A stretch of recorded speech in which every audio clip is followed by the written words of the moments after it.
नमस्कार. स्नेहाश्री रेसिपीजमध्ये तुम्हा सगळ्यांचं स्वागत आहे. आज आपण पालकाचा राईस कसं बनवायचा ते बघणार आहोत. हा राईस खाण्यासाठी अतिशय पौष्टिक आहे. ज्यांना पालक आवडत नसेल त्यांनी अशा प्रकारे करून खाल्ला तर आवडीने खाल. त्यापूर्वी स्नेहाश्री रेसिपीजमध्ये तुम्हा सगळ्यांचं स्वागत आहे.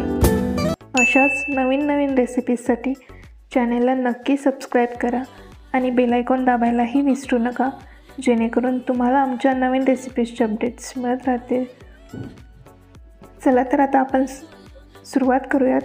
त्यासाठी इथे कढईमध्ये 2 चमचे तेल गरम करून त्याच्यामध्ये मोहरी अर्धा चमचा, त्याचबरोबर जिरे अर्धा चमचा टाकलेले आहेत.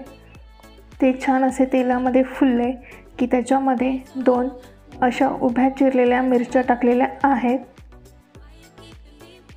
त्याचबरोबर चिमूटभर हिंग आणि 1 मीडियम साईजचा उभा चिरलेला कांदा टाकलेला आहे.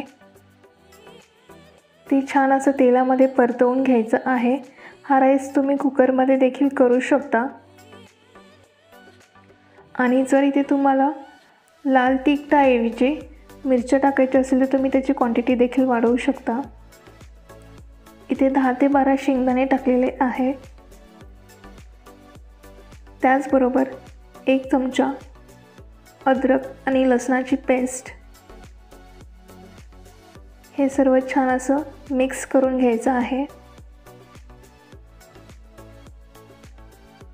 त्यानंतर 1 बारीक चिरलेलं टोमॅटो टाकलेलं आहे. हे देखील छान असं तेलामध्ये मिक्स झाल्यानंतर 2 मिनिटांनी त्याच्यामध्ये मसाले टाकूयात. त्यामध्ये हळद, मीठ चवीनुसार, धने पावडर अर्धा चमचा आणि गरम मसाला 1 चमचा टाकलेला आहे. इथे आपण राईस करताना कोणताही गरम मसाला किंवा खडा मसाला तेलामध्ये फोडणीला टाकला नव्हता, त्यामुळे इथे मी गरम मसाला वापरलेला आहे. आता पालक बारीक चिरून टाकलेला आहे. तो देखील आपल्याला तेलामध्ये छान असं परतवून घ्यायचा आहे.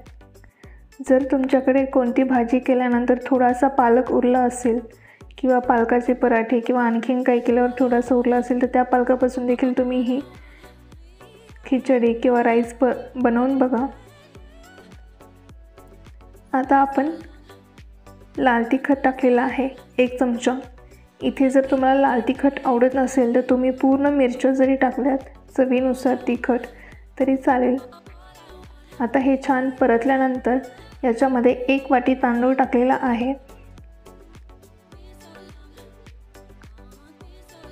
जर तुम्हाला जास्त हवं असेल तर तुम्ही तांदळाची क्वांटिटी त्यानुसार कमी किंवा जास्त करू शकता. हे छान परतल्यानंतर 2 ते 3 मिनिटांनी आपण याच्यामध्ये पाणी टाकणार आहोत. जेवढं तांदूळ टाकलेलं आहे त्याचं दुप्पट पाणी टाकायचं आहे. वरतून थोडा बिर्याणी मसाला टाकलेला आहे. हे आपल्याला छान मिक्स करून घेतल्यानंतर त्याच्यावर झाकण ठेवायचं आहे. 15 ते 20 मिनटं भात शिजण्यासाठी लागतील. आता याच्यामध्ये थोडंसं पाणी राहिलेलं आहे, ते देखील आपण छान आटवून घेऊयात आणि आपला राईस जो आहे तो छान असा तयार झालेला आहे. आणखीन 1 ते 2 मिनटं वाफवल्यानंतर हा राईस छान असा मोकळा होईल. त्याचबरोबर तुम्ही इथे पालकाची क्वांटिटी देखील वाढवू शकता. याला तुम्ही कांदा किंवा लिंबू यासोबत खाऊ शकता किंवा आणखीन कोणतं सलाड जर तुम्हाला आवडत असेल तर त्यासोबत देखील खाऊ शकता. टिफिनला किंवा लंच किंवा डिनरसाठी हा राईस नक्की बनवून बघा.